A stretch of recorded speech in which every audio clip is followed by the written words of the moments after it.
All right, welcome back. We got our weekly stock market update.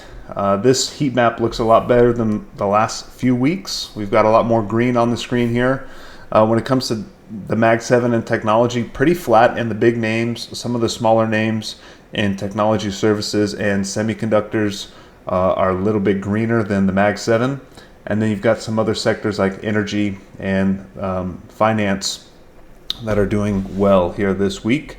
But overall, pretty flat week. We had some big down days, some big up days, and those kind of canceled out to a pretty flat week this week. When we look at the interest rates, we did have a large drop on Wednesday in the 10-year yield. The Fed did not cut rates, but the market pushed interest rates down, and they're starting to climb back up just a little bit within the last day and a half here. Let's take a quick look at the Nasdaq.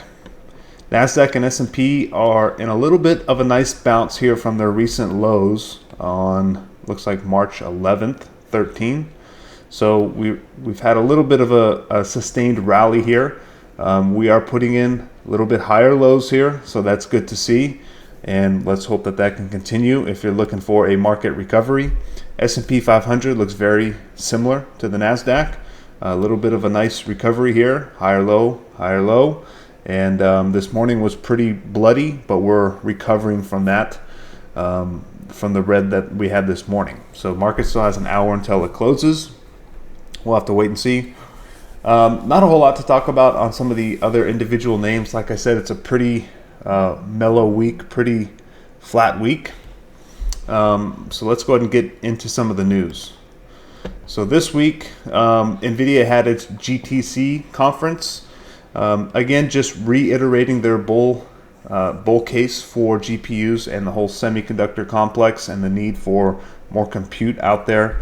They did unveil some new products that on their roadmap that are to come, 2026, second half, things like that.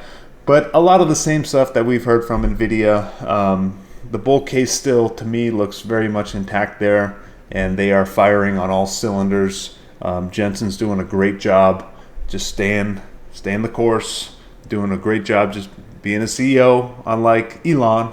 Watch my Everyone Hates Elon video, but he's doing great. He's operating at a very high clip right now for NVIDIA.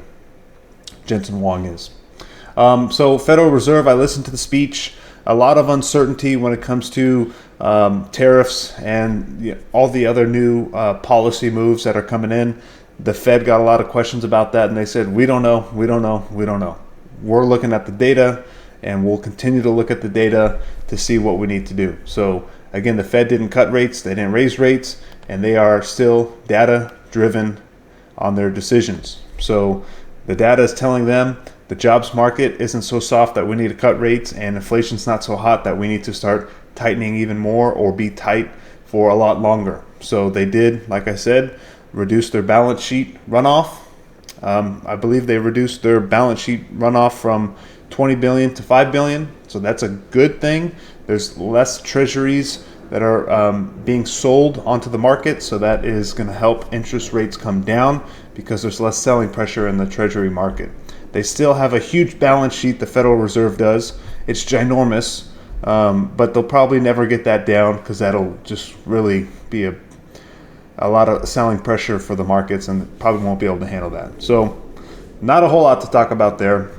Same old stuff from the Fed, but they did reduce their quantitative tightening, and they're getting closer and closer to cutting rates when they see inflation staying stable and the jobs are getting weaker. But they're not quite there yet. The data isn't telling them just yet to cut. So Google did have an acquisition this week. They acquired Wiz, a cloud security company, for $32 billion. This is their largest acquisition to date. Pretty interesting. Never heard of Wiz, but they're worth $32 billion in Google's eyes.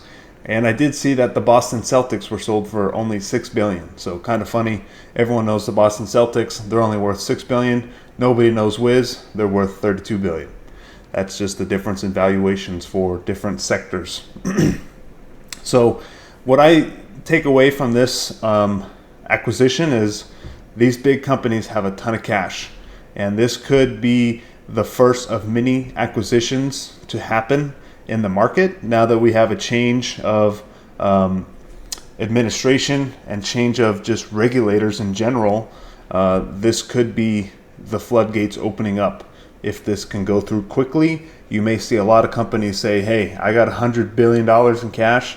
I'm going to go buy this. I'm going to go buy that. I'm going to merge here. And that'll be interesting. That'll be interesting to see what comes out of that. So that is really all the news this past week. I was out of town this week, so that's all I saw. But again, market pretty flat, kind of trading water. And we will look to see what happens next week. Nike did have earnings, didn't look good. I'm still to dive into those numbers. But that's all I got for you guys in this short video. Go ahead and watch my Everyone Hates Elon video if you want a deep dive on my thoughts on what's going on with Tesla right now and the political nightmare that's going on with Elon. But that's all I got for this week. Have a great weekend. Peace out.